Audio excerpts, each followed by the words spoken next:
Welcome to the 13th episode of Is This Life? No, I'm sorry, Vital Questions. Just like every week we're That's just more asking accurate. that. Yeah, is this life? No. 13th episode of Vital Question. As always, I'm your host, Che Guerrero, with La co-host. La co-host. How you been this week? Good. Been doing a lot of research Mhm. on some interesting companies. In one interesting company in particular. Actually, been a couple, but yeah, this one. Okay. Well, we're gonna get deep into that. Yeah. Yeah, I mean, let's just get right into it. This is gonna be a big episode, and we're gonna dive deep into Palantir. Yeah, it's a company that everyone's been talking about, especially this week, given the recent announcement of a deal between the U.S. government and Palantir. But it's actually not the first deal, and we'll get into the details of that. So I think it might make sense to first start off with what is Palantir. Yeah, let's just get into it because what's funny when I did a short video about this, so we're actually doing a deeper dive with this. But when I did a short video, there were a lot of people in my comments who were like, "Oh my gosh, I've invested with them. Mm-hmm. I've been looking into them. I thought that they were like this amazing company." And just like Tesla, we didn't realize the person behind the curtain, The people. the people behind the curtain, until it's been, pulled back and you're like, oh my gosh, this is being run by a maniac. Well, that's the thing, right? And we've talked about it where a lot of people are really excited about AI and technology and the development. And for sure, right? It Right. helps us streamline things. It makes us more efficient, gets us to do the fun things that we want to do quicker, Mhm. right? So cool.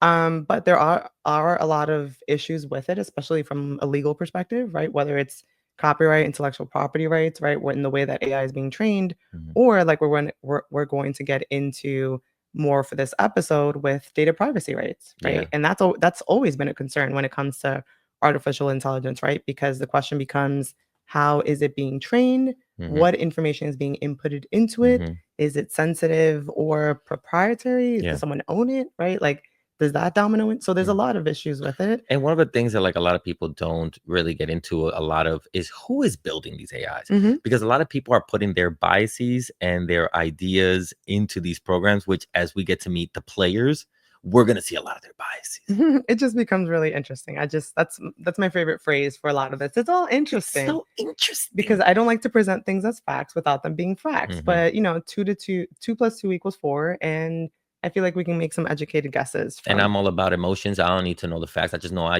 just know what I know. No, I'm just kidding. We're different.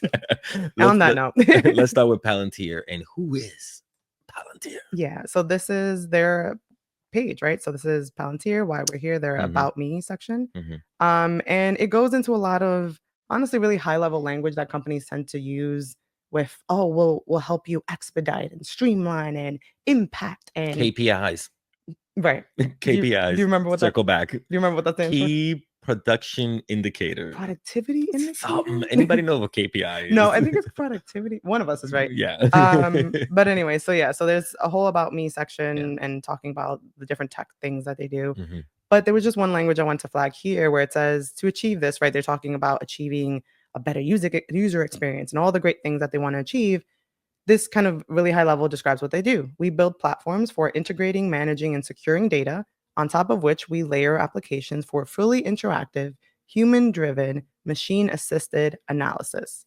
So, machine assisted analysis, machine learning, machine da da da Mhm. usually means some kind of AI component, right? Yeah. So, I admittedly didn't know, I had heard of the company, but I didn't know much about it. Mhm. I didn't know much about this deal that was happening. I just knew and saw what was happening in the news that there's been a lot of hubbub about this, right?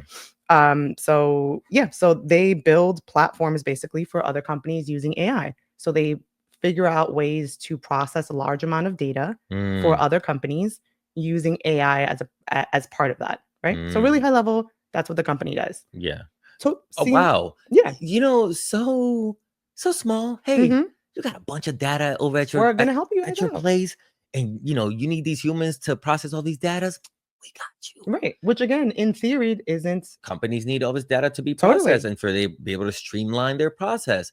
Already, Palantir coming off looking like the hero, but will the story change? Spoiler alert, it will.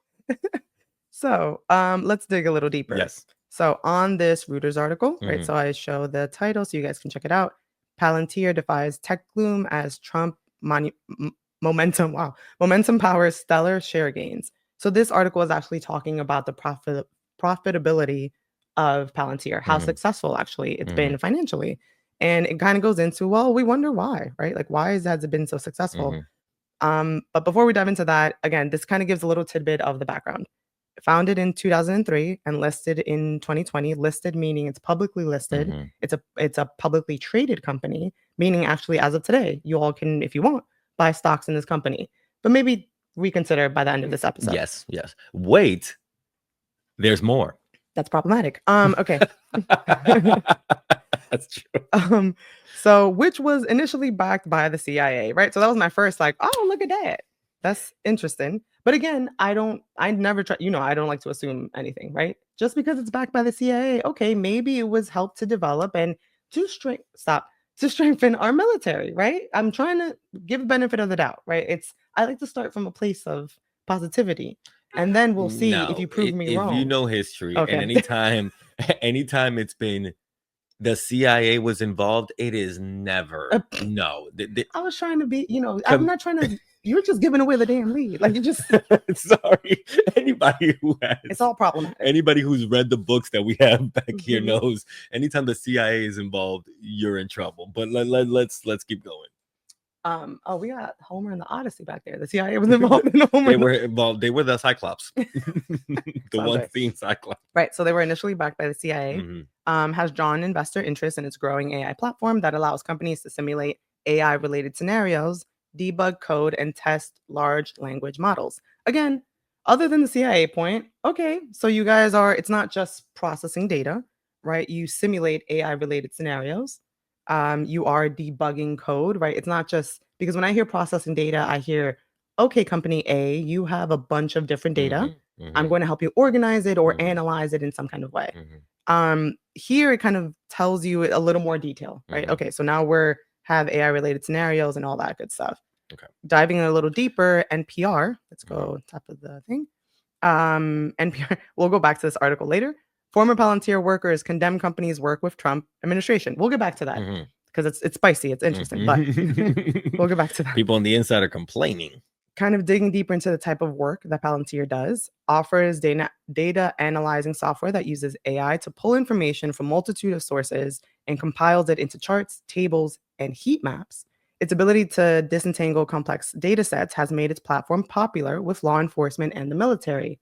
Now we're getting to learn a little bit more.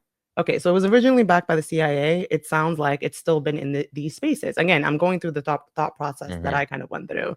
And again, and just going back, the history that Hmm. we have with the law enforcement and the military and these programs already, just from what you're reading from, already seems like they're being as it's called, battle tested on people of color, Yeah. because you're talking about the first case was the CIA. Okay, Where does the CIA usually work? usually do its damage. Hmm. You know what I'm saying? Yeah. Where does law enforcement usually do its damage? Where does the military usually do its damage? These this AI company already is getting involved with surveillance of black and brown bodies, let's just say it. Yeah. Yeah, and there is a I know there's a lot more that the CIA does, and you can argue with me like, no, it's Homeland Security and it's da, da, da." it's it's history of terrorizing people of color cannot be dismissed. yeah, and very accurate, and I think everyone's encouraged to look up history because that's definitely what we want. Yes, Google history and start with You know what I mean, not no, no, actually no, no, Google no, no, history. no, I'm kidding. Anyways, But so yeah, we so this understand. is again really high level.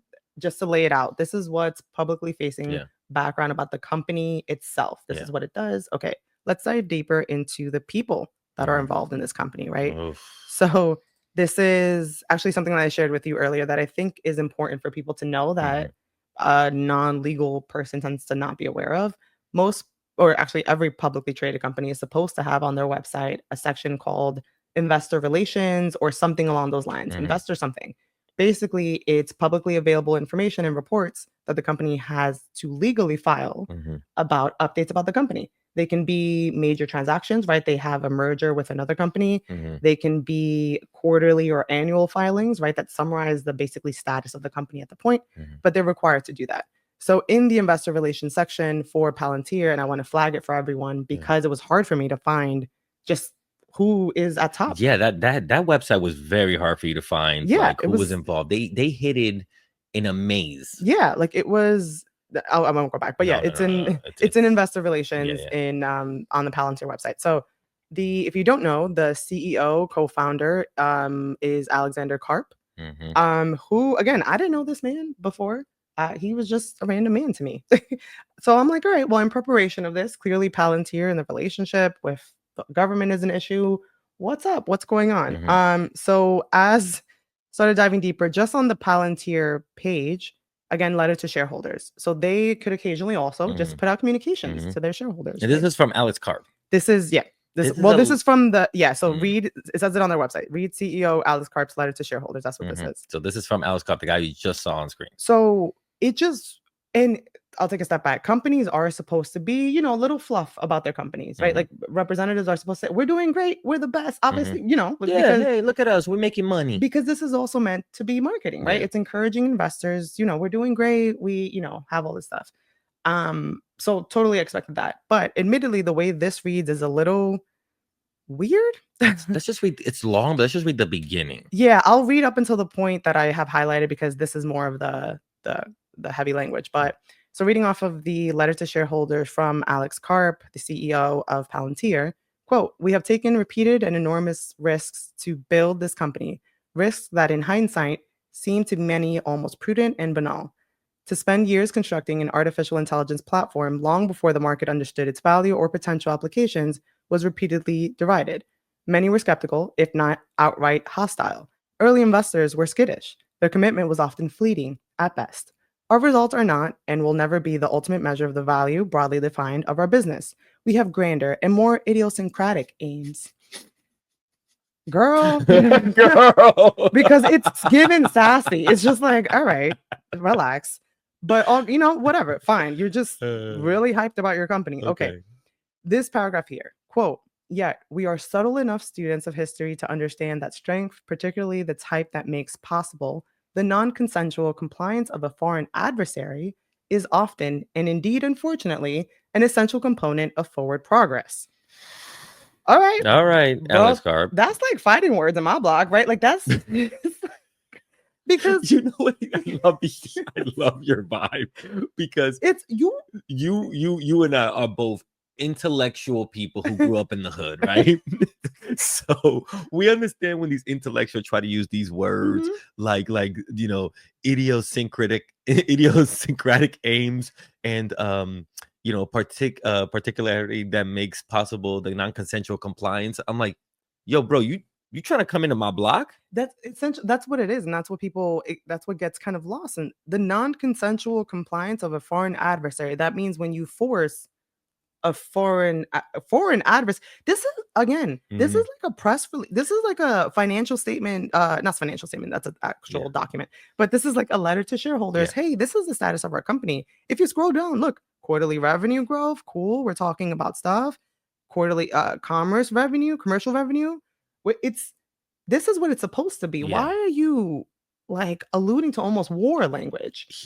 Alex Karp, and I don't know how much of this you pulled, so you have Oh to no, look. we're getting into Oh, spicer stuff. okay, because he tends to use a lot of violence language Hmm. based in his, and this is where ideology. I'm telling you, these people who create these AIs coming with these ideologies of domination, supremacy, believing that they have this right to surveil everyone and make them bend to their will, and this is very dangerous that this is, and we're going to continue to get into it, but the fact that an AI company is starting to get into bed with the US government Right. and their ideologies all aligned just beyond making money. Yeah.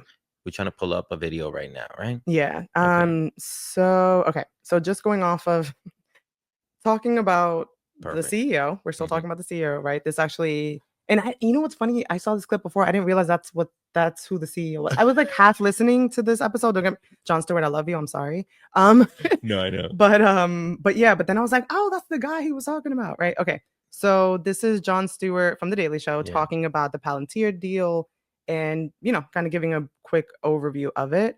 Let's go. It's not like they're handing all of our data over to some crackpot CEO. That's better. Mhm. Well, let's not judge a book by its cover. The most effective way for social change is humiliate your enemy and make them poorer. I don't think in win-lose.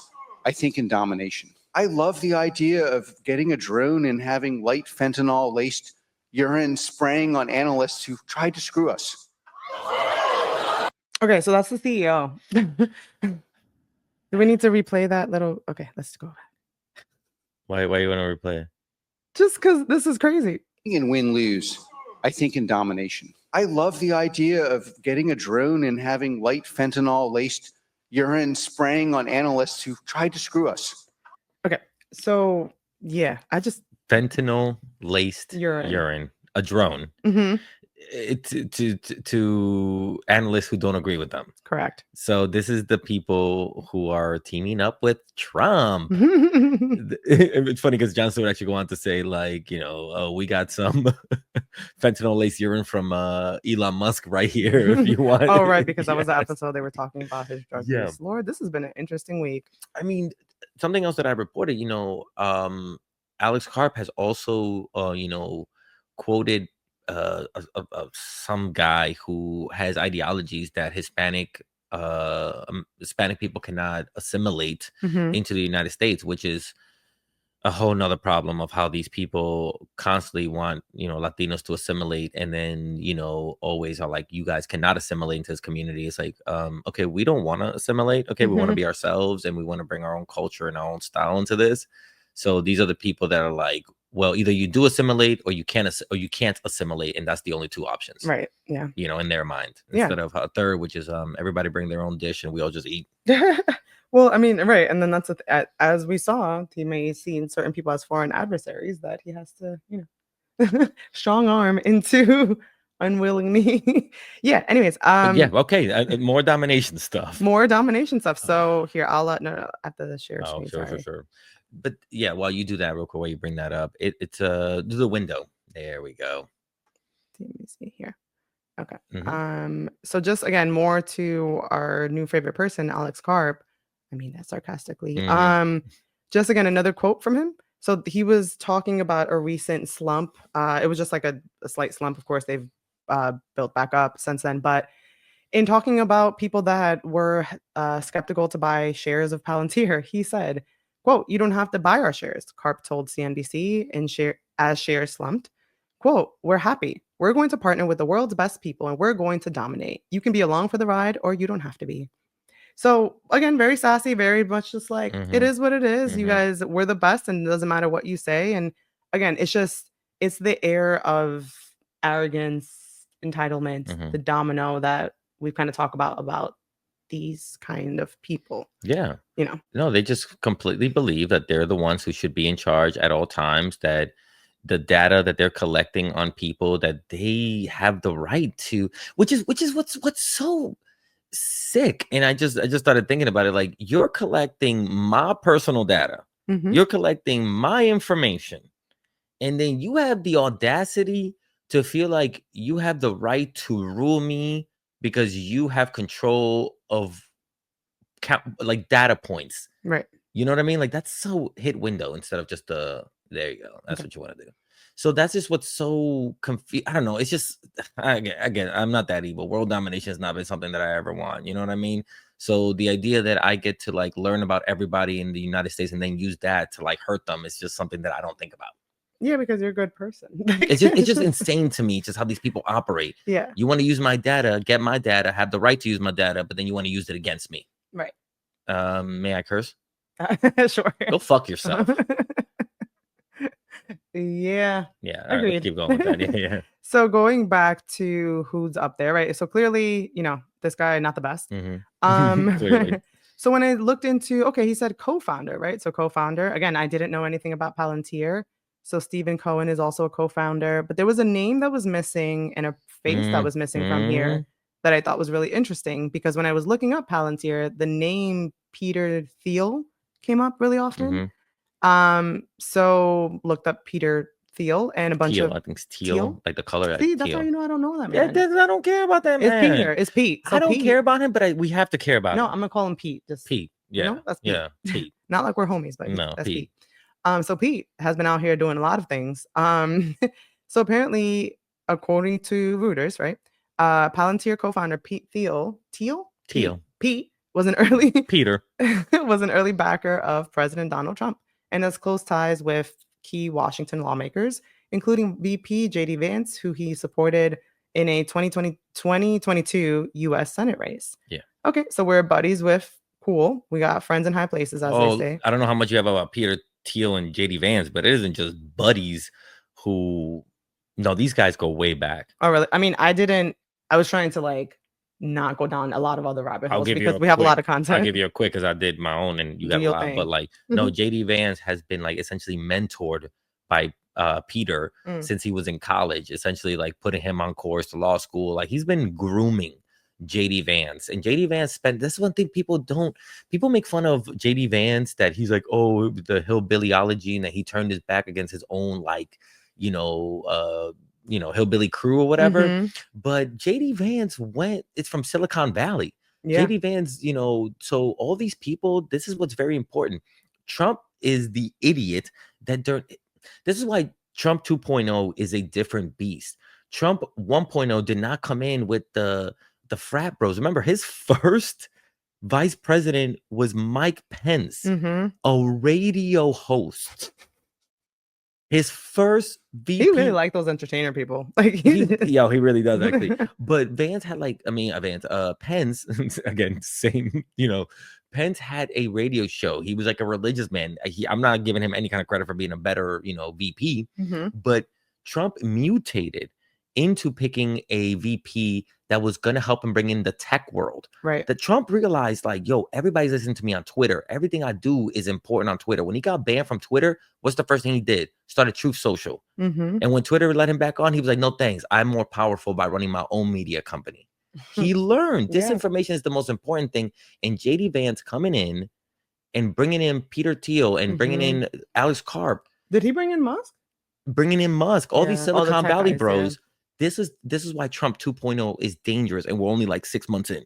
Yeah, and that's also candidly, I think he got some more people that, for as terrible as these people are, we can't negate their intelligence, right? They've been able to create these mega companies through probably terrible ways, right? Yeah. But regardless, their intelligence is there, right? Yeah. Whether or not this administration and Trump and his main camp is actually listening to these people, who knows? Or whether or not they're working together, whether or not this is what's happening is reflective of their views and all that, whatever.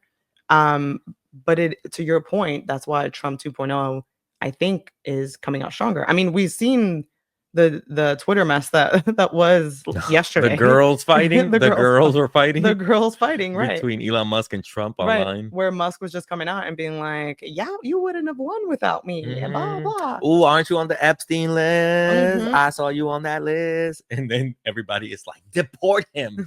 Deport him. But that's the thing. And it goes to what you're saying, right? The fact that he was like, you wouldn't have won without me. It's going to what you're saying.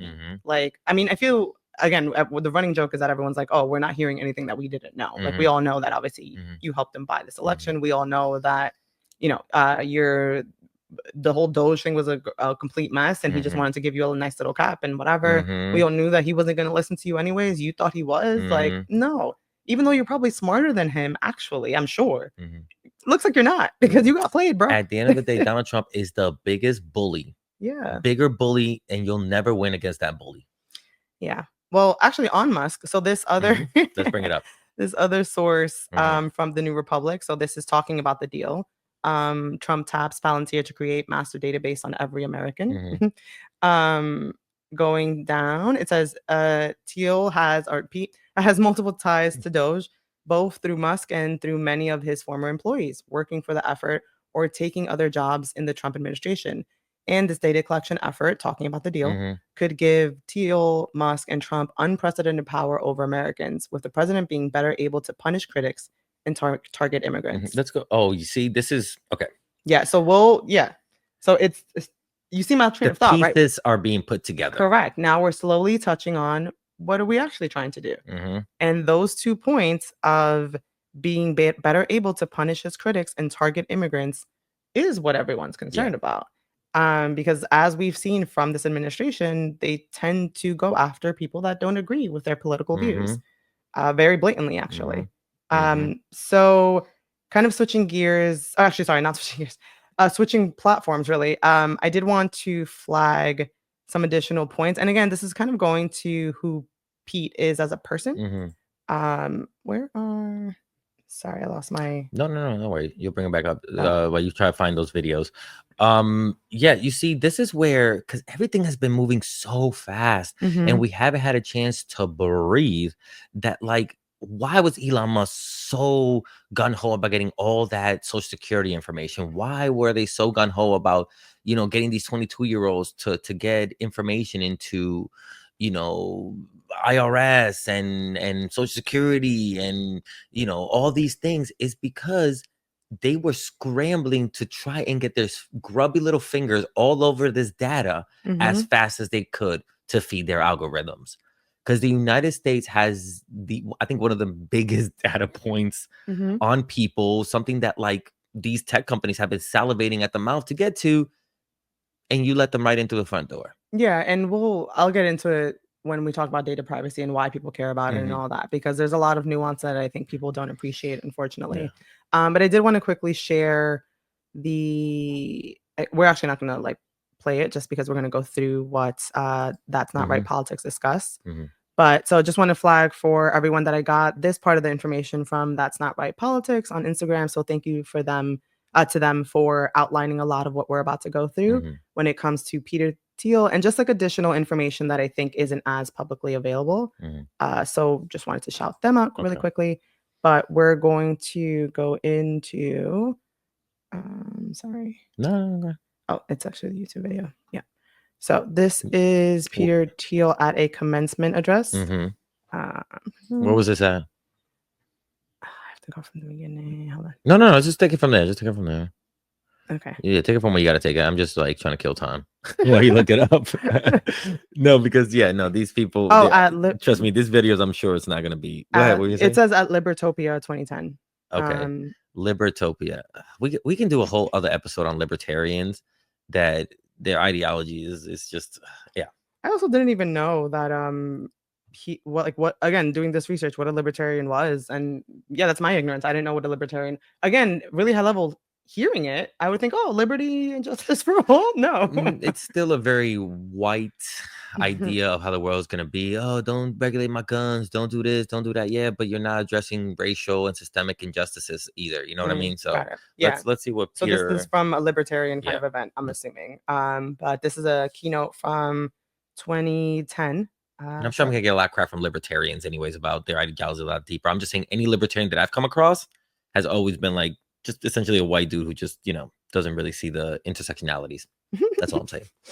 Is still out, but the basic idea was that we could never win an election on getting certain things because we were in such a small minority.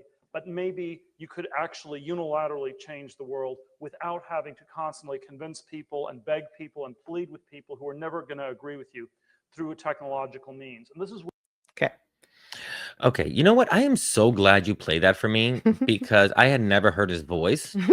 And you see these like these images when they like the New York Times will post a picture of Peter Thiel, be like Peter Thiel, Republican kingmaker, and he just looks so serious and so stoic. And I'm like, oh my god, when he speaks, it must be like libertarians will. And he's like, so we're never gonna get people to agree with us, because when we have racist ideas, it's hard to get other people to be racist with us. So we gotta do technology to indoctrinate them. Okay, any questions? Oh my god. And I'm like, what the hell is this? So right, and again, thanks Dorks. to Sorry. That's Not Right Politics on Mhm. IG for sharing a snippet of that video, because I didn't know that he had that. So next up, I'll go ahead and share it. Yeah. So next up is just a publication that he did, and it was called, or is called, The Education of a Libertarian. Mm-hmm. That's why I was like, oh, what the hell is a libertarian? Mm-hmm. And it just goes into a whole discussion about being a libertarian and whatever. And cool.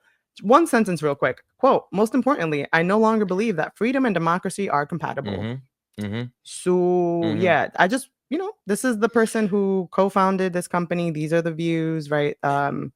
Just wanted to lay out who we're talking about. He actually, oh, and then lastly, he also co-wrote this book called The Diversity Myth, Mhm. which goes on to criticize DEI practices in higher education and basically like affirmative action and all of that, which, again, it's another aspect of who this person is. Yeah. So it's called the diversity myth. See, this is the ideology that he's like, oh, you can have unpopular ideas that people are not really going to be on your side. What the fact that white people are superior just because of the color of their skin? Yeah, that's a big fucking lie. Sorry that we're not going Mhm. to just jump on that shit. That we're tired of that lie. Yeah. Sorry, I get angry every time I hear these white boys be like, oh, but you know what? It's just so hard for us. No, it's not. It's really not. And what also is frustrating that people still don't see it, even with everything that's been happening, and even with the removal of a lot of DEI programs and a lot of DEI initiatives, that people haven't seen the domino effect. Maybe that's another episode we can do. But I think I might have shown you that shortly after a lot of these anti-DEI measures went into effect, the unemployment rate of Black women drastically increased, Yeah. like drastically. Which again, I it's it's kind of hard to argue against that. There's some kind of correlation between Yeah. the two. And I've had so many arguments or discussions with people in my life where they keep saying we don't need DI programs, like, America's past racism, America's past all this stuff. I'm hoping that through all of the in terrible things that have been happening, people recognize that that's BS, right? Like, I never want to hear anyone ever say, oh no, there's racism. It doesn't exist here. That was forever ago. You guys need to get over it. Blah blah blah. Whatever. And it's just, If you think those programs weren't important, then why were the biggest people who were let off Black women? mm-hmm. You telling me these programs, and you just happen to lay off Black women, one of the most disenfranchised groups in our entire history of this country, perhaps the world. Right.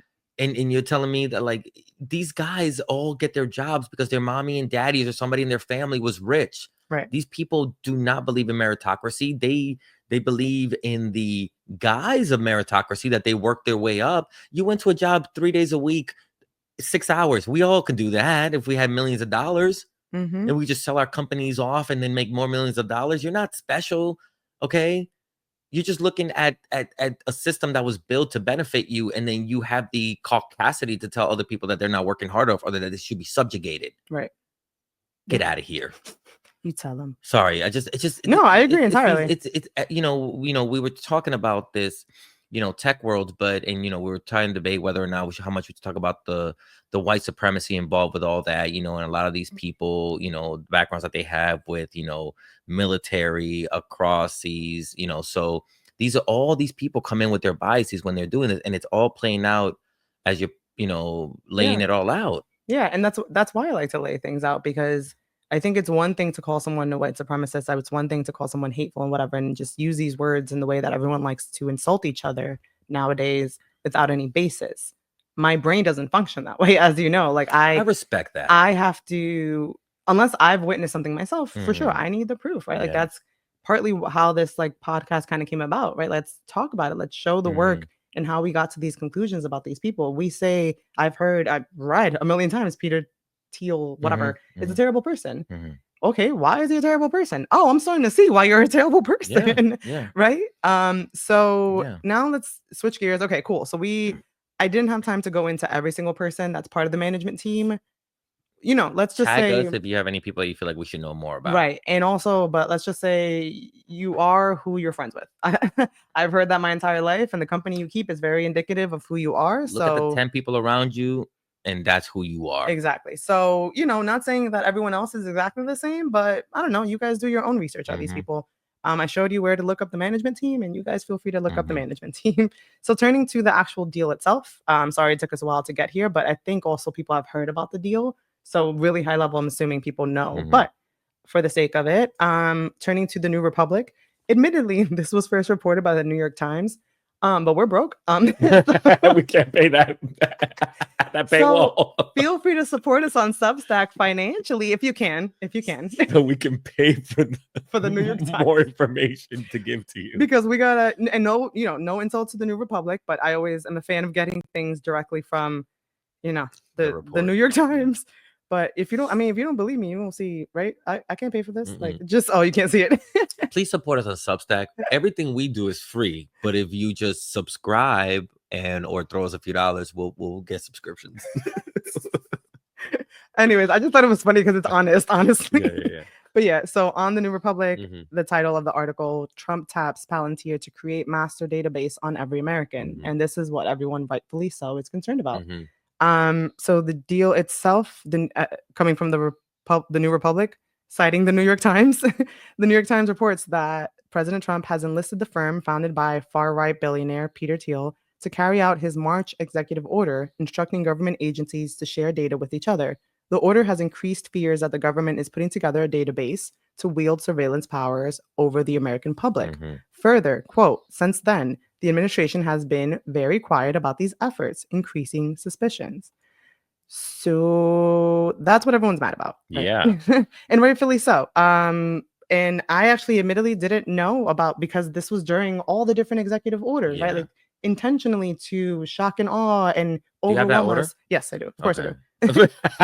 Yeah, of course. It's me. No, yeah, in all that stuff, like he created an executive order that Back in March. back in March to try and get these. See, it's so again trying to get more communication between agencies, Mhm. right? Is that sort of in a nutshell what it's supposed to do? What it's supposedly supposed to do. Yeah. So this is, it was back in March 20th of this Mhm. year. It's called Stopping Waste, Fraud, and Abuse by Eliminating Information Silos. So it goes, and I read it, it goes into really high level. If you look at it, it sounds fine, right? It sounds like it should address information, like silos, like holes in the system, right? Like it Mhm. should, in the way that, for example, like if you're going, I don't know, like let's say you're going to get unemployment or Mhm. something, right? And you're like, oh, I need a cross reference. They're like, oh, well, we need to, you need to provide tax records, Mhm. right, Mhm. for something to Mhm. prove something. Yeah. What if they already had that there, and you don't Yeah. even have to go to Yeah. another agency, pull that up, Mhm. right? So, like, again, I'd like to think, hope that people are doing the right thing. Right. Okay, cool. You're trying to fix the holes in our system. Mhm. And I'm sure, admittedly, that his supporters who candidly don't think critically may just see it and kind of run with it. Especially a Oh, group that loves law enforcement, that they're like, oh, we trying to like make a super cop. well, right. But, You know how they be. yeah. So really high level, essentially that's what it is, right? Like Mhm. they're gonna look into, and they talk about non-classified information. Okay. Right? They talk about, okay, we'll share non-classified information, all that. That's what it's meant to do. If you scroll to subsection F, I'll Mhm. read the boring legal language and explain. Subsection F of this executive order says agency heads shall conduct a review of classified information policies to determine whether they result in the classification of materials beyond what is necessary to protect critical national security interests, and within 45 days of the date of this consent order, of this order, submit a report to the Office of Management and Budget cataloging those classified information policies and recommending whether any should be eliminated or modified to achieve the goals set forth in this order. Now, if you're still awake, what that all means, Good, because I think you saw me doze off. yeah, what that all means, and this is the importance about reading the Yeah. boring stuff. Yeah. What that all means is that he's instructing the different agency heads. Agency head, again, defined term, y'all. Like that's why it has a capitalized Mhm. phrase. The different agency heads to go back and look at how they classify something as classified, right? The policies Mm. that designate things as classified, and see whether or not they actually are classified or should be classified in that way. And maybe they're not. And come back in 45 days and submit a report so that way we can discuss maybe redoing our classification system of what is classified information, what is dangerous to be released maybe to another government agency. What are we classifying as that? Right. And maybe, again, this is all speculation. Oh, so you you're know, talking about like, yeah, you're talking about like reclassifying. Social Security, IRS, being like, hey, IRS, like show the military what you'll know. How aren't you showing the military how many people are out there? So, right. So that's what it could domino into. Ah. And again, the language as it reads, and you would think, oh, they're just trying to, again, trying to give the benefit of the doubt. They're just trying to streamline things, fix the holes in information, all of that. The way this could actually turn out to be, and based on this administration's current actions to date, make me think it will become, it's really just to declassify a bunch of stuff, Yeah. and that way agencies and the government can just share even more information with each other. Yeah. So it makes, looking back on the actual order, it makes sense even more so Yeah. why everyone from everyday people to experts are concerned about this. Yeah. Yeah. Yeah, because which way the information is being fed is also very important. Are we saying that every single agency now has to report to, let's say, the military, and the military has to be the top head that has to, like, you know what I mean? Like, how is all this information going to be used against people? But we're talking about AI right now. But I'm just saying, like, this is again, the United States has so much information on us, and rightfully so, because health insurance and all these things that we apply for that we're supposed to trust, Right. the government to have, is now under the hand of this guy being weaponized to go after people. Right. Exactly. And as we saw in the New Republic, we don't have to share it. As we saw in the New Republic article, people are concerned about, one, him going after the administration, going after anyone who disagrees or Hmm. criticizes them, Hmm. and then two, kind of making matters worse when it comes to immigrants and the kind of attack that this administration is constantly doing and developing new ways to go after innocent people. So that, and given what Palantir does and the fact that it uses AI to compile information, something else I just thought about, to be honest, Hmm. it wasn't necessarily in anything that I read. Doesn't mean that someone else didn't mention this. But AI is known to give out incorrect information at times. Yeah. That's something that I think is now being discussed a little more, but I'm not sure if people fully appreciate. That's why I candidly never rely on just AI. Yeah. It's important for, and I suggest this for everybody. If you put in anything into ChatGPT or into Perplexity or whatever other platform that you use, and it gives you an output, i.e., the result or the answer to your question, to your prompt, whatever it is, if you're relying on that for factual information, Hmm. you need to double check that, Hmm. because all these models are still being trained. And it is, if you actually look at the terms and conditions Hmm. for these platforms, you'll find language in there that basically tells you, hey, there might be mistakes and we're not liable for any mistakes that Yeah. this comes out with, Yeah. because you understand that this is still being trained and you shouldn't actually rely on this. But no one reads the boring language. So I mean, given that Palantir all of their platforms, or it seems like most of their platforms, have AI hmm embedded in them, and our government is now going to rely on this company and hmm its platforms to now process all the information and merge all the different information from the different government agencies. I'm going to guess that there's a good shot also, in addition to just the violation of data privacy laws left and right that we'll get into, it also does run the risk of outputting wrong information. It runs the risk of saying, hey, Che, you have no criminal record, but here I'm going to make up a bunch of other stuff. hmm Maybe it's going to mix your profile with Che Guevara. And now all of a sudden, you're going to have Che Guevara's profile on your criminal record. Well, Because, I mean, because, no, I mean, no. Some parts, not all, not all. but that's my point. Obviously, Yeah, I'm but being yeah, but of hyperbolic, course, but but like we've seen it already right, twice right. from this government. We've gotten glimpse again behind the curtain of the fact that, what is it, Health and Human Services Mm-hmm. put out a report where multiple sources don't exist, and through the Department of Homeland Security, we heard about one guy who was just returned. By the way, Right. one person was returned by the government that they deported. Now the person has to remain in detention center while they go through their case. But this was another situation where they said that he said that he was okay being deported. And then when they went back and did the research, they found that he had never told anybody that. And that this might have been something that was generated by accident by the program that ICE is using. See, this is how vague they were putting out information, because they don't want the public to know how much they're using AI to do their job Right. and how much AI is messing up, Right. And because they're doing the human part of it. They're just like, if AI says that this person did this, go after them. right. And and part of it is also because they're asking for numbers and arrests. And we recently reported on the update of Hmm. new quota of 3,000 arrests per day.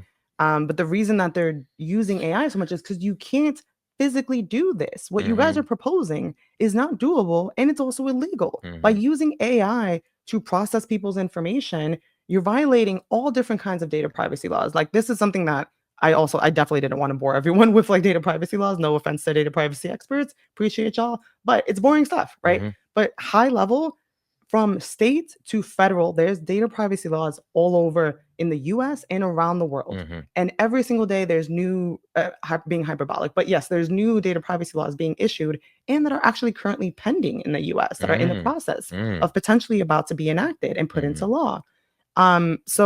And it is all meant to protect consumers. It's meant to protect citizens. It's meant to protect all of us, really, because it's letting companies and private agencies know you can't have access to my information without my permission, without my consent.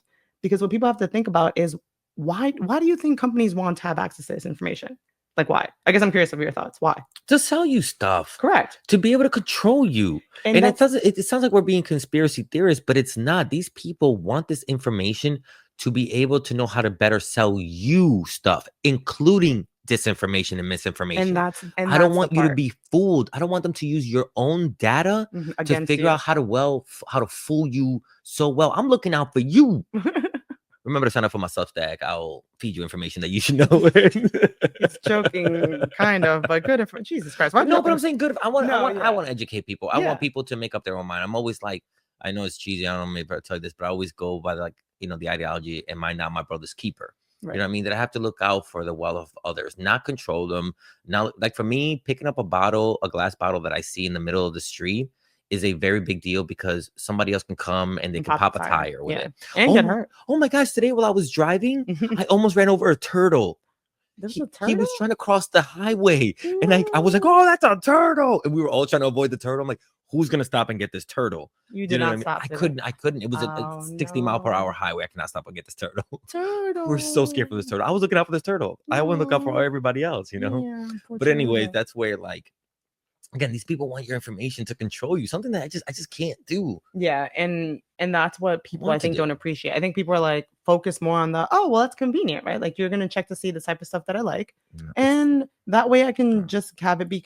But that's what the conversations that I've had with people that tends to be the focus. mhm. Oh, they're gonna just give me access to the stuff I like. Oh, there's a bunch of stuff on Amazon that I've been eyeing. Okay, cool, right? It's right there. Also, don't be that corny. Have different like hobbies, different styles. So hang out with different people. That's why hanging out, with different stuff. Like, don't get lost in the algorithm. Just be corny always. Be fitting what you But like. the insidious part of all Yes, of of this is course. what you described, right? The fact that if, as we saw, honestly, from this election, is my perspective, I'm sure everyone on the right disagrees with me, and that's fine. But honestly, everyone on the right, in the same way that you think that everyone is brainwashed on this side and we think everyone is brainwashed on that side, how do you think that brainwashing happens? Okay, I think well, we can all kind of agree that, like, we're not a, I know let's give it a little bit of caveat. That's all. there's of course there's always caveats, but my point is that like the whole being able to manipulate perspectives, the Mhm, whole being able to like understand culture, the nuances, where you're geographically located in this country, what your political views are, mhm. what you buy, what everything that is you as a person. Imagine a central hub for all of that, and imagine our government being able to access and control all of that, Yeah. and then potentially sell it off to private companies, i.e. Palantir, because you really think that Palantir themselves is going to do nothing with this information? Or foreign adversaries to be like, hey, how do you want your war? Trump, Trump Yeah, is a salesman. Do you want your war to look more favorable? Pay me. right, You pay me enough, I can make you look like the hero. right. Or honestly, even thinking about it worse, I just realized like they can hack our system, right? We saw with the whole signal debacle, like the way how careless this government is with Yeah. protecting our information. Now where the domino is, and again, thinking worst case scenario, I just thought about this. Realistically, an adversary, an enemy of the US Hmm. could potentially hack our system, this database that you guys are trying to create with Yeah. all of your citizens' information. This is actually a bigger liability, Yeah. to be honest, in my opinion, Hmm. because you're giving it's everything in a silver platter on all your Hmm. citizens when you've all this administration has already shown time and time and again that they can't protect our confidential private information. Yeah. When you want to be texting it on a signal chat every 2 seconds, and I get that he's no longer in power, whatever, but the person that put him in there is still in power. Yeah. So like Uh, just things to consider, you know? where Um else we going on this Palantir road it's all before? just not great. So if we go back to my earlier kind of mentioning Mhm. of that Palantir has had a really successful financial year. Yeah. So if we look into why that is, it becomes again, like I like to say, real interesting. So how do I put this up? Oh, here. So looking at the going back to the New Republic, right? Mhm. That that article taps Palantir to create master database on Mhm. every American. It turns out that Palantir has taken more than 113 million Mhm. in government spending just since Trump took office. So just this year, Mhm. from both existing contracts and new ones with the Departments of Defense and Homeland Security. That's when I discovered, oh, this isn't the first contract y'all have No. with this company. No. And I think that that also gets lost in the hubbub about this current agreement, right? Like everyone's freaking out over it, but turns out that this isn't the first one that they've done with them. Let me just pull this up. So since 2011, it turns out they have 46 contracts Mhm. with the federal government. So just sharing here, screen source, right? Mhm. This is a Reuters article, Mhm. and just showing here that they have, yeah, among 46 federal contracts actions since 2011. And Yeah. this is talking about, the current agreement. Wow, since the Obama administration. Yeah. But if we Hmm. look at the actual, See, this is okay. I'm gonna let you keep going. I'm gonna let you keep going. you can go ahead.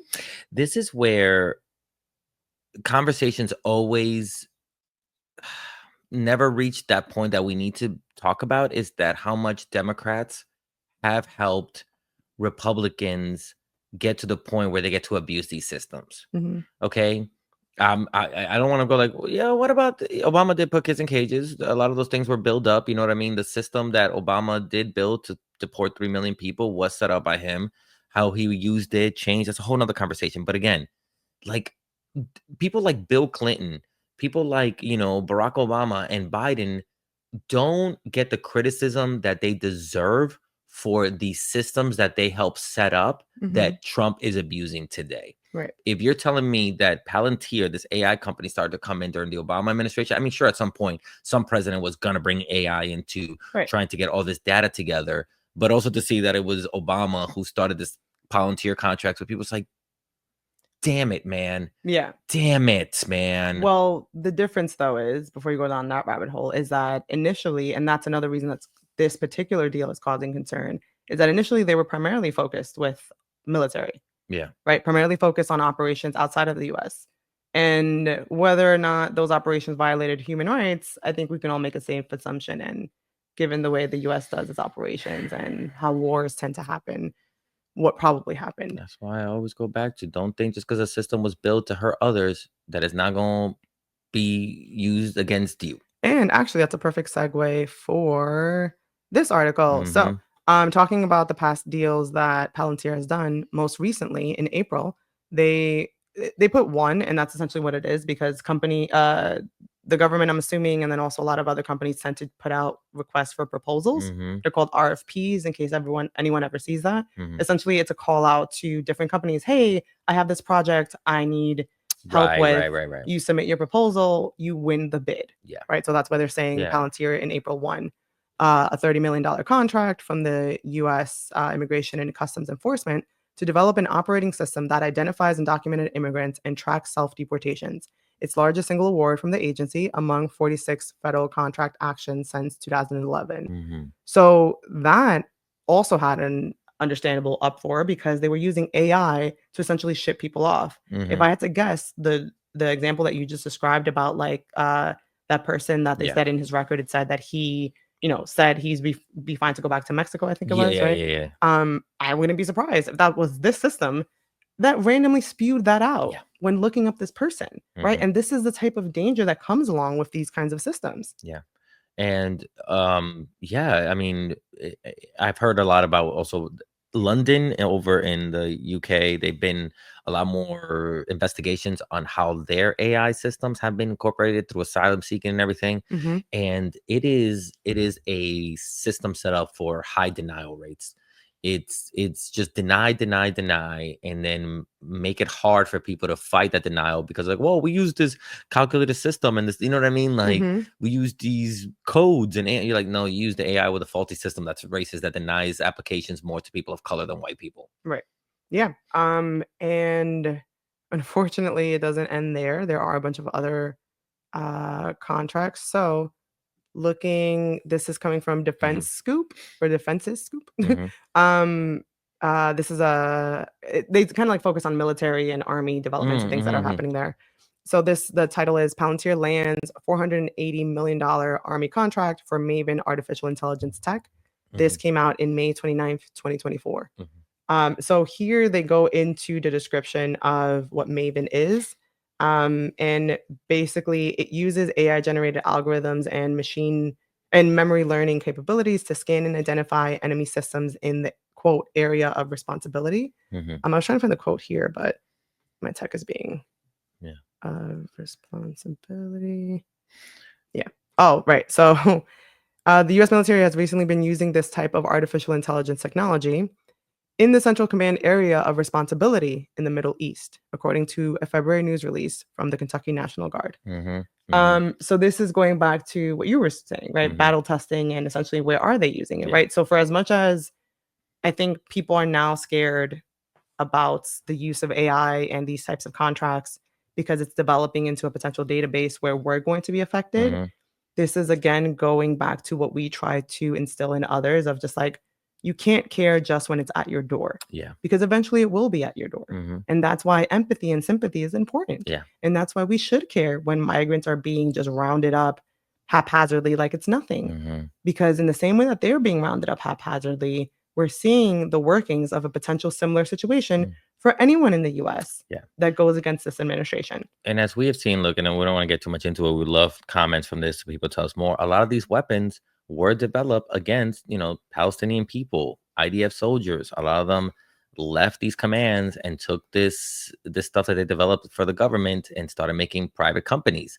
So this is a lot of these things. Again, we cannot be okay when this happens to someone else and think it'll never be here. Right. People for years were all right that these AI weapons were being used on essentially, first Palestinian people, then immigrants around the world, because a lot of these were exported to, for border security, quote unquote, but it was really just to track more people. Right. Yeah. So these systems are being set up and being used and developed on vulnerable bodies. Unfortunately. And actually there's I won't pull it up just because my Sure. tech is all messed up, of course. But again, that's why we need money. Go to Substack, support us. But there was another agreement as well for 178 million with the army that Palantir has for its Titan system. So Mm. Titan stands for Tactical Intelligence Targeting Access Node. And it's a ground station program. And its aim is to provide soldiers with next generation data fusion and deep sensing capabilities via artificial intelligence and other tools. So my understanding from this platform is it's basically no, that's different. Oh, That's why I okay, said sorry. I'm not pulling No, anything up. sorry about that. Go on. Uh, see? But yeah, so this is my understanding of it is that they do analysis on like a target's actions and they're able to like identify people through their AI and all of that. So like this is just another component of the army and their contracts Mhm. with this company Mhm. to develop more and more platforms to help them on the field. If we think about the ethics of that, right? And if we think about the fact that again, AI, its output has mistakes in it, Mhm. candidly and in my opinion, I think it's very irresponsible to use AI in the military even, right? Because Yeah. now Yeah. doesn't that technically mean that you're more likely to have collateral Yeah. in the original sense that it came out in the army and all that stuff, Mm. meaning collateral deaths. Mm. Isn't that more likely because we're relying on technology that is known to have output that are Yeah. mistakes? And also the quickness as like I understand like responding to things quickly is a good thing for, medical professionals and things like that, right? But when it comes to, let's say the military gets a bad tip on someone and they go, oh, sure, two clicks of a keyboard and I can find that person. Cool. Let's send a drone over there. Cool. They're dead within 45 seconds of being that report. Right. You do some more research and then you go, oh, damn. Oh, damn. This person had nothing to do with it, but we responded within 45 seconds because we can target you. We can check your Right. face. We can send a drone. We know you know what I mean? Right. Like, And to use the justification that like, oh, this technology is great and it's helping us, it's helping us do things quicker. Again, think critically, y'all. Like that doesn't technology that's known to make mistakes. That's yeah. known. So that means what? That they're creating reports of potential terrorists and people that are doing terrible things, and that list might be wrong. So you're out here potentially killing someone that's like, and then it's another insidious thing. Sorry, I didn't mean to cut you off, but it also becomes like, when people used to go, I was following orders, right? Mhm. Now they could be like, hey, that was AI's order. Right, A robot told me to do this. It right, seems even more disconnected from the fact that you're actually hurting people. right. And actually, Palantir's own people or past people have commented on it. So that's what I had pulled up, where this article, going back to the Mm, NPR article that I mm, had pulled up earlier, former Palantir workers condemn companies' work with the Trump administration. mm. I'll just read the first two kind of lines. 13 former employees of influential Influential. Yeah, that's the Jesus word. data mining firm Palantir are condemning the company's work with the Trump administration weeks after Immigration and Customs Enforcement reached a deal to pay Palantir $30 million to provide the agency with, quote, near real-time visibility into the movement of migrants in the US. In a letter shared exclusively with NPR, that ex-Palantir workers, former software engineers, managers, and an employee who worked with the firm's privacy and civil liberties team say when they joined the powerful tech company, they believed in its code of conduct, stating that its software should protect the vulnerable and ensure the responsible development of artificial intelligence. And they've since Wow. left. Wow. So I'll To actually have pull up. helped This is the letter. develop the Terminators. And now I'll be like, oops, Yeah. we didn't know the Terminators were going to be used. So this was a letter from that team. It's Mhm. called "The Scouring of the Shire," a letter from concerned Palantir alumni to the tech workers of Silicon Valley. So I'm only laughing at these nerds, the scouring of the Shire. You don't read it? You don't see line 1? The No. myth of Palantir Stone? No. When J.R.R. Tolkien passed, he left the story of the Palantir. They're dorks. That's why people have been saying, oh my God. People in my comments have been like, J.J.R. Tolkien will be rolling that's over in his grave right now. funny. I'm like, what does J.R. Tolkien have anything to do with Palantir? That's so Just thinking funny. that I thought that maybe all of his nerds Right. going MAGA might have hurt him or something. That's so funny. So I what was, actually what was the Palantir thing? I didn't know that. what? The Rock from Oh, no. I'm just saying that it was I didn't even read that. I Oh, was I like, didn't read that part as soon either. as I'm like, this reads like dork. I don't, I'm not, no, and no offense. I don't No wanna, offense. I'm joking. We're joking. Listen, I like Obviously. Lord of the Rings movie. I like nerd culture as much as anybody I else. like Harry Potter. That's my And, jam. and nerd culture is pop culture now. So we're not trying to say anything. But these guys, this It's- is one It's of like those. get to the point. Also, It's also like I kind of grew up nerdish, right? I did, believe it or not. I used to get beat up a lot for being a nerd, right? not And you with the believe it or not, because you're too cool for everything. I mean, believe it or not. Shut up. But one of the things that I always hated was when the bullied become the bully. Right. That's one thing that I always like, especially going from a nerd to being a comedian. I saw a lot of nerds become comedian, and then they become the jerks who won't let people on stage because they don't like their presence or they just want to be like jerks about it. And that's when I'm like, oh, you were bullied and now you're a bully. And that's what a lot of these people are. These people just feel like they've just become the bullies themselves that they said that they hate and they want to protect people from. Yeah. And that's where it's at for me. Yeah. Go on. Sorry, I don't mean to keep interrupting you like, oh, you are bringing us along on this journey. Okay. Well, we're back. So turns out MAGA's pissed. So on top of, and rightfully so, they should be, right? Because they kept being afraid of like a deep state, surveillance, and kept talking about, the Democrats were going to try to do that to them. And ironically, I'm happy that they're finally again opening up to at least the realization of like, hey, he lied to you. I mean, he lied to you about a lot, and maybe you guys haven't realized it, but you'll get there. But he lied to you about this. Clearly, he does not care about your security and data privacy and whatever. No, and he will sell you out because it gets to whatever his ultimate goal is, which again, a lot of people are speculating is domination and dictatorship, right? Because that's what we have. For example, this article from Newsweek, quote, Trump failed us, in quotes. MAGA reacts to potential national citizen database. And the quote unquote detractors, right? The people from his fan base are comparing the centralized database effort to surveillance initiatives in authoritarian regimes. And again, if it looks like a dictatorship, it smells like a dictatorship, you can't not call it a dictatorship. Yeah. So these people's concerns comes with a big asterisk. That's why, like, I see them like, oh, Trump flipped on us. Trump is, betraying our hatred for like a deep state and creating one. But it seems like they're more concerned that it's affecting them than the fact that it's even being done.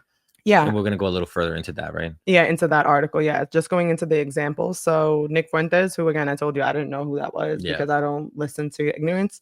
Nick Fuentes, a far right Trump supporter described as an America First white nationalist, called the association between the Trump administration and Palantir, quote, the ultimate betrayal of his own people, quote, feeding every MAGA extremist into an AI database controlled by CIA /Mossad cutout, Fuentes said on X, where he has roughly 561,000 followers. Seriously, quote, seriously, if Palantir isn't the deep state, then what is? So that's one very, very well-known person. We have the Patriot Voice, who is a well-known influencer in this space. Again, I didn't know him because I don't follow these people, but this person, I guess his name is also John. By the way, we do not condone any of these these people. We don't mean to be platforming any of these people like this. We just want to show you how the people in his own circles are concerned about this, and rightfully so, and their reasons for it. It's Yeah. still very selfish. Again, asterisk reasons as to why they're even concerned about this. Yeah. So the Patriot Voice on May 31st said, people are so quick to suggest that I flipped on Trump. No, no, no. I didn't flip on Trump. All caps. Flump. No, you're right. His real legal name is Frump. Trump flipped on us. I'm just not willing to continue living in a lie, all caps, and I will tell you the unfortunate truth about it. And last up is Hodge twins, which I don't know any of these right people. Whatever, but apparently these are influential people in these spaces. Someone reported new Trump taps Palantir to create master database on all Americans, according to New York Times. And he retweeted, or Hodge twins retweeted, hope this ain't true, y'all. Right. So clearly I think a lot of people on both sides are not in favor of this. Right. Yeah. So it is really concerning. And again, I think part of it is just a deal situation. When you show that Palantir has been so successful. Yeah. And let's just real quick, if I know you have brought that up, so I kind of do want to comment on this. These right wingers are concerned about this deep state for themselves because they historically, far right extremist people, like, they haven't really been pursued like that by the US government. Right. The US government does not have to go after far right groups the way they go after, let's say, the Black Panthers or something like that. So these groups they would be very happy if this was only being used against people of color. They're upset that they're also going to be put into a database, and should there ever be a Democratic leader who says, hey, let's actually go after white supremacy because we're in this problem of this global issue because of white supremacy. Right. And we actually have a list of people who are white supremacists and who they deal with and who they run with and what they've been saying, and we have it in our government. That's when they're scared. They're scared because they are actually the people who should be getting investigated. I'm not saying political witch hunt. I'm not saying weaponized government. I'm saying do your actual job, FBI, and go after the actual dangerous people, and you'll find that it's a lot of these white supremacists. Yeah, but unfortunately, a lot of those people tend to be friends. So they're afraid that because right now, as long as they're loyal to Trump, hey, baby boy, you ain't got no issue, Nick Fuentes. But you're afraid that if you ever start going against Trump, what does that mean for you? Right. Or what does it mean for when you're trying to organize your little white supremacy crew? Should you somehow come out of power? Because remember, J6 was done by the right.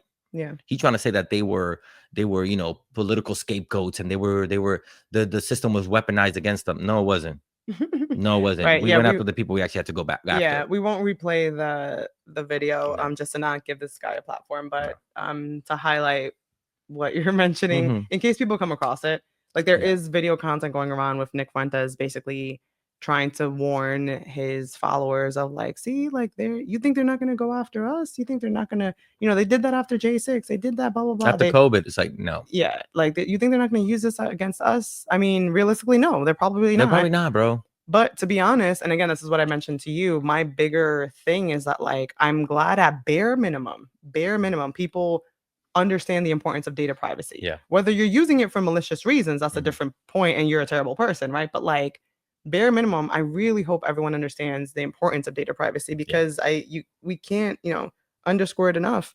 I was gonna pull up a bunch of things like, for example, this, right, going back to Reuters, where Mhm. they're flagging that Palantir is the second best performing company in the S&P 500 index this year. For those that don't know, the S&P 500 tracks the top performing Mhm. companies on the stock exchange, Mhm. and it's number 2, right? And they've already credited their growth to, I had to like search it, right, but its growth, it has largely been driven by U.S. government contracts, Mhm. which made up more than 42% of its revenue in the March quarter, right? So That's this year. that's That's the first quarter. crazy. Correct.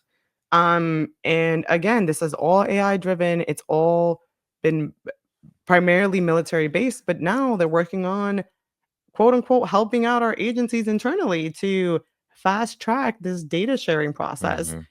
And again, I warn everyone, AI is known to have errors and mistakes. And even if we want to give this government the benefit of the doubt that they're doing it for non-malicious reasons, Mhm. even with that, it's still problematic, Yeah. right? Because even assuming that they have good reasons for it, the output is still going to have mistakes. It just is. And they don't have the manpower to double check it. If they didn't have the manpower to share the information between agencies already, you really think they're going to have the manpower to double check to make sure that this output is correct? No. And they don't really care for the output to be Correct. correct. Actually, errors and mistakes is part of the system that they want to. They want to slow people down. They want to throw innocent people in jail. Right. That's why Stephen Miller and Christy Gnomes were like, pick up people at Home Depots and 7-Elevens. You know what I mean? They don't care. They don't. And through this AI, they want to do it even further. And this is the last thing we'll say, because again, remember, we've laid this out for you. Palantir, who's going with them, contracts that they have, the kind of The integration between government, and private private companies. company, AI especially. Yeah, AI that's known to have mistakes as an output, AI that's already been used in immigration cases that already has Shay flagged, right? Like it's already caused Yeah. mistakes and caused issues and affected people's lives. This is only going to get worse Yeah. if this is allowed to go Yeah. through. And talking about things being allowed to go through, last we'll leave you with is, of course, going back to the big beautiful bill that's the bane of our existence. Mhm. House Republicans include a 10-year ban on U.S. states regulating AI in the quote big beautiful bill. This is reported by AP. And I didn't know about this, Yeah. right? Because again, what people don't realize, this bill is 1,100 pages. Mhm. It's 1,100 pages that the Republicans proposed and put into play to have Democrats and everyone else read in the middle of the night, which is why we keep seeing all these people being like, oh my God, I didn't know that was in there. Yeah. And by people, I mean representatives. Marjorie Taylor Greene had no idea that this specific part is what freaked her out. Yeah, she was like, "Oh my God, that's in there?" Or like we've seen in town halls that people didn't know that there was a language in there that might limit a court's ability to enforce a contempt order, or when people don't listen to injunctions. Didn't we do that on our Yes, the article. Substack? Yes. Yeah, we talked about it on our Substack. You can check out the whole article on our Substack. But that was another thing that I've started seeing videos about coming out from town halls and meetings with citizens, where people are understandably upset Mhm. that their representatives are not reading the thing. Yeah. But what you need to be upset about is the Republican Party intentionally proposing an 1,100-page bill in the middle of a night. 29, which includes among a lot of horrible things, cut to Medicaid, cut to, Snap, cut SNAP, to- weakening the courts. Also, a bill where states cannot regulate AI. Right. And who knows what the federal government is planning to interject AI into elections? Yeah. And it was apparently tucked into the House Energy and Commerce Committee markup. And they added this in. Yeah. We can talk forever Yeah. about everything. We don't want to bore you guys Mhm. with all the little nuances of it, Mhm. but all of this is meant to paint the picture and show you how this all interconnects, the potential dangers of this, and hopefully we are all, with our eyes open. And with every local election, please look up your local elections. Please look up the way the candidates are voting, not just Mhm. what they say, but their actions in the past, Mhm. because that is what is indicative of the truth. And lastly, I'll encourage everyone to keep their eyes out for Republicans who are claiming that they are switching sides or claiming that they are not aligned with Trump's policies, and look at the way that they voted. Believe in actions, not words. That's what I tell my girlfriends all the time. Believe in actions. That's right, ladies. If he wanted to, he would. He would. Right? If he wanted to regulate AI, he would. He would. There you go. No, and yeah, no, and that's a good. And let's just remind people that the mayoral primary election is coming up in New York City. If you're in the New York City area, remember to go vote. You just said that so fast. If people are in the New York City area, the primaries are coming up Yeah. for mayor, and this is actually like, you know, it does deal with what we're talking about now. That somebody like the mayor, you know, regulates how businesses operate, things like that within the city. So yeah. Yeah.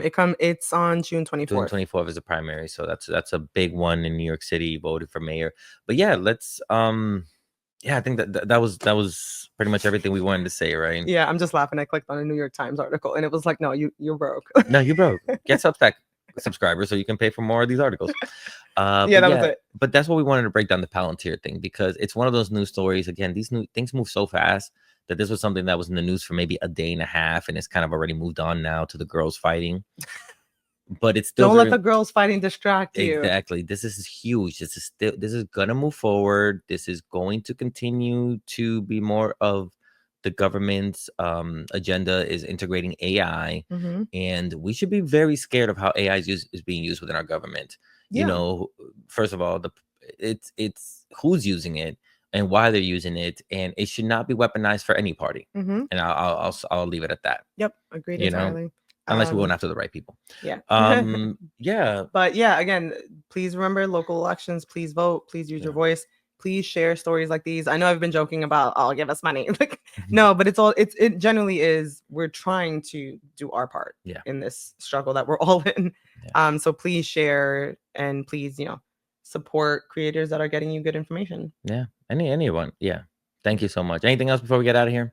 That's about it. All right, guys. Thank you again for joining us. We'll see you next week for another episode. Take it easy. Thank you. Bye. Bye.